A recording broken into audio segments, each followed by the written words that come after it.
If you clicked on this video, thank you for doing so. But first, I just want to ask you a little question. What is actually needed for a hockey game to take place? And the first place that your brain is probably going to is probably sticks and pucks and players and helmets and, well, maybe not helmets because they didn't always wear helmets, but you kind of get the gist. But hockey, just like any other sport, needs someone who will be there to enforce the rules. And while you might think that the officials are just there for the fans to boo them, they do kind of play an important role on the ice. Every hockey game is officiated by 2 referees and 2 linesmen. The linesmen are in charge of the lines. It's fairly self-explanatory, but they are in charge of calling offsides, they are in charge of calling icings, and they have the great job of breaking up the fights. Meanwhile, the referees are the ones that you will see drop the puck for the face-offs, and they are the ones that will do all the crazy hand signals to dish out the penalties. And sometimes, if they're like Wes McCauley, they might want to add a little drama to their call. Number 47 for Boston. Both guys, 5 minutes each for fighting! And I think it's also important to note, just for your understanding, that the referees kind of have different personalities. And one ref one night might call something that another ref another night might not. So the referees kind of play an important role in what the outcome or what the actual situations in a game might be. So all of this will bring us to what will be our story for today. And that is the night that the referees just didn't make it to the game. We'll go into the backstory on why the referees didn't even make it, we'll talk about the rules that are in place for this specific scenario, and we'll go over the backstory of when this kind of took place and talk about the teams that are involved as well as the main characters and give them a backstory just so they're not just names in your head, and I will flesh them out as characters. But enough from me right now. Let's get to the story.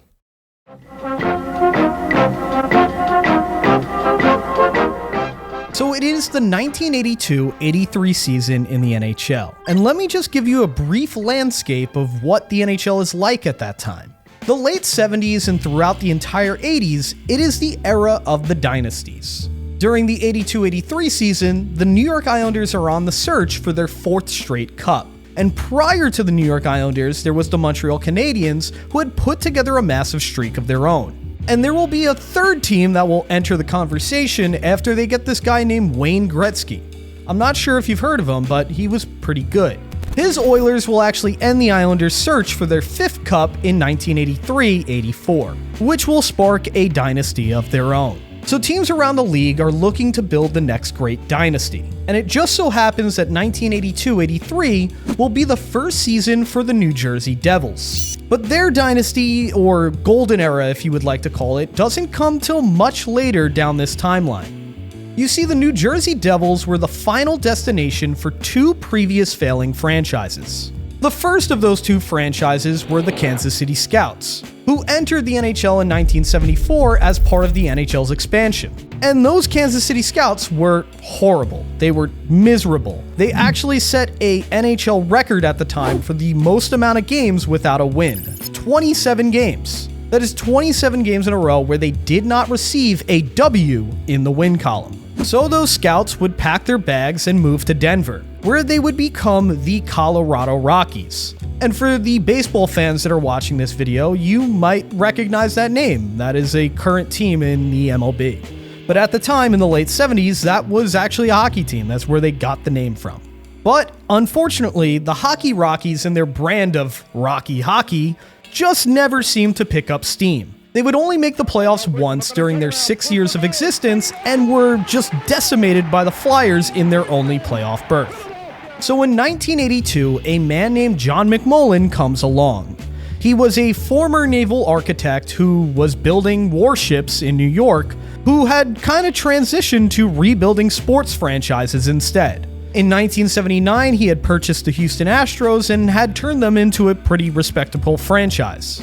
So, being from New Jersey, he wanted to do the same in the NHL. So he purchased those Rockies and moved them to New Jersey. But his new team needed a name, so they decided to have a fan vote.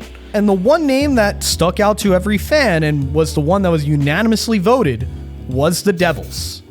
And McMullen was just a little worried with picking that name because he didn't want to upset any religious leaders in the area. You know, purchasing a franchise and then immediately pissing off the fan base that's going to be wearing your merchandise and coming to your games is not the greatest idea for him. So he asked the Archbishop of Newark if it was okay to use the name. And the Archbishop kind of just said, as long as it doesn't really mean anything bad, I have no problem with it. Which it wasn't really actually referring to a devil that you would think in a biblical sense. It was actually referring to the Jersey Devil, which was a made-up fictional creature that apparently roamed the woods of New Jersey. And so now that McMullen has the name of his team, it's time to start constructing a roster. And this is where I mentioned about the era of dynasties earlier really comes into play. Because the Devils kind of want to be like the New York Islanders. And luckily for the Devils, the Rockies had started to acquire some Islanders right before moving to New Jersey.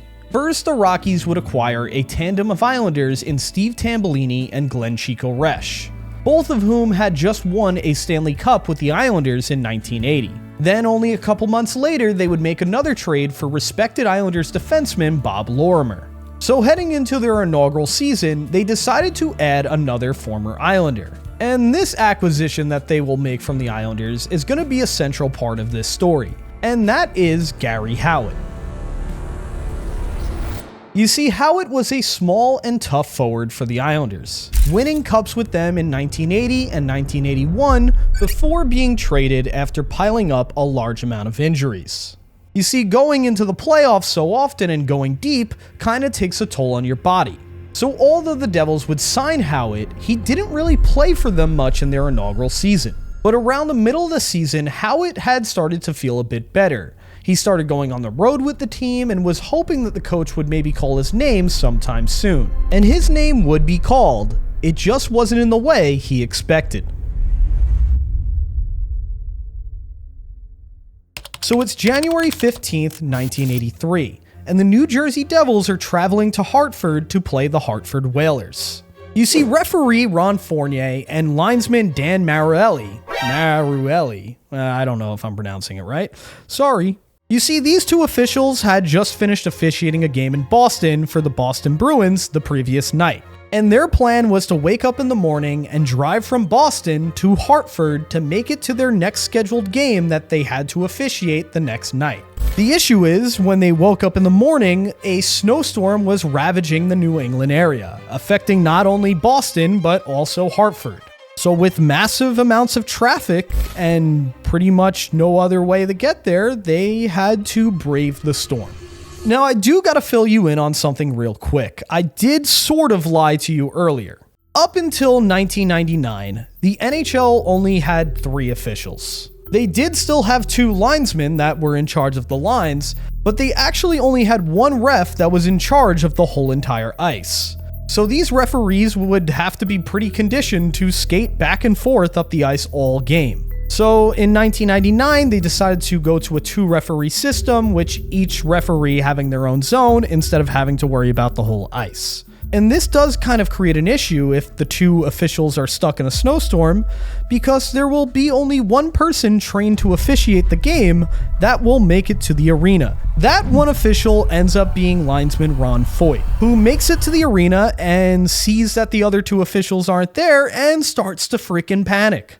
So he starts thinking about what he has to do and finds his NHL rulebook. And as he frantically opens the book and starts scanning through the pages, he stumbles across Rule 3111. And Rule 3111 is simply titled Unable to Continue. The first 2 clauses have to do with a referee being injured during the course of a game, but it is the 3rd clause in this rule that applies directly to this situation, and that is the misadventure clause. And the misadventure clause reads, if through misadventure or sickness, the referees and linespersons appointed are prevented from appearing, the league will make every attempt to find suitable replacement officials. So the first thing that Ron Foyt would do is contact the league and see if they can send anybody else who might make it to the arena in time. But because there was a massive snowstorm already affecting the arrival of 2 officials, I figure the NHL isn't going to want to send more of their guys out into a blizzard. So the next logical conclusion is that you might hope that somebody in the building might have some experience. But due to the fact that only 4,812 fans showed up to the game, I think it is safe to say that nobody in that small sample size is likely to fit the bill. And I also think it is fair to assume that of the 4,812 who showed up, all of them are probably massive Hartford Whaler fans. So I don't think you would want Johnny from Hartford, who somehow made it to the game that night, to lace up a pair of skates and officiate a game that he might potentially be biased in. So we have to go further. And the misadventure clause continues, saying that otherwise, the managers or coaches of the two clubs shall agree on referees and linespersons. If they are unable to agree, they shall appoint a player from each side who shall act as referee and linesperson. So Ron Foyt had his answer. He now knew that he had to go speak to the managers or coaches of each club and see if they would nominate a player who would help him officiate the game. So Ron Foyt heads to the Hartford Whalers locker room. And when he gets there, he has a conversation with the Whalers head coach, Larry Kish. And Larry Kish is already trying to stop him midway and saying that there will be no postponement. If he wants one of his players, he could have him. His direct quote is that they were juiced up and ready to play an important game. So Larry Kish looks around the locker room and spots a player named Mickey Vulcan and says, "Hey Mickey, you're gonna be a linesman tonight." Now, Mickey Vulcan had broken his wrist just 2 weeks earlier, and although players routinely played through injuries throughout the 80s, it was a safe bet that Mickey Vulcan wasn't going to be in the lineup that night. So Mickey Vulcan wasn't going to unimpress his coach and said he would be happy to do it. So with Foyt now figuring out a linesman from the Whalers, he now had to go to the Devils locker room and find a player from them. So Ron Foyt heads over to the Devils locker room and speaks to Billy McMillan, the Devils coach. And he asks Billy, "Hey, look, I got a injured player from the Whalers. Do you have one just sitting around that might want to help out?" So Billy McMillan looks around the locker room and he sees Garry Howatt, and I like to think he probably told Foyt that he knows the perfect linesman that might know how to break up a fight.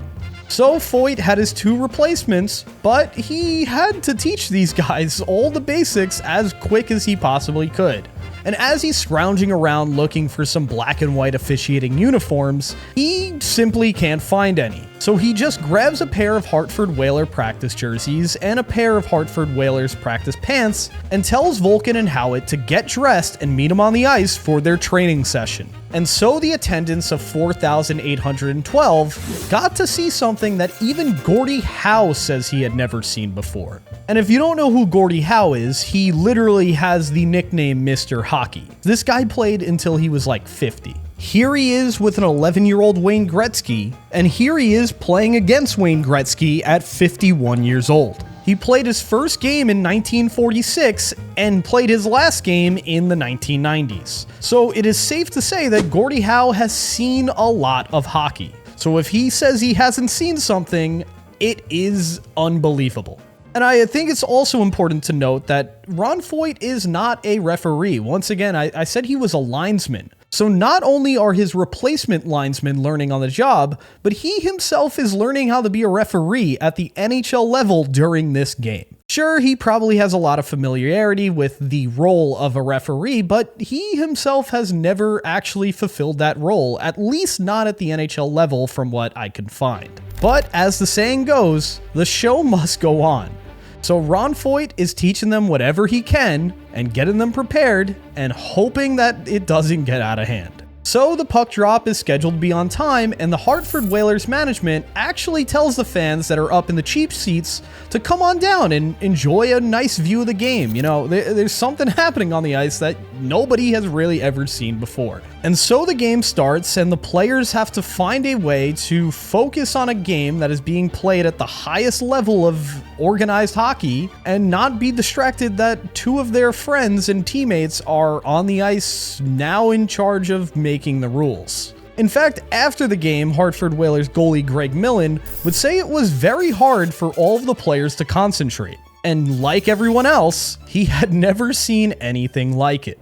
Luckily for Foyt and the replacements, The first period is relatively tame. Only one goal is scored, and Foyt only really has to give out 3 penalty calls. Howatt gets the chance to whistle an offside, and Vulcan actually gets to make an icing call. Although Howatt on his bum knee was looking for some excitement, saying, "I was just waiting for a fight to break out so I could get in there and break it up." And as the clock winds down on what has to be maybe the weirdest period in NHL history, the 2 officials that were stuck in a snowstorm had finally made it to the arena. A drive from Massachusetts to Hartford that Fournier would describe as an unbelievable experience. And added, "I never want to go through something like that again." And so, as Rule 3111 states, if the regularly appointed officials appear during the progress of the game, they shall at once replace the temporary officials. And just like that, after just one period,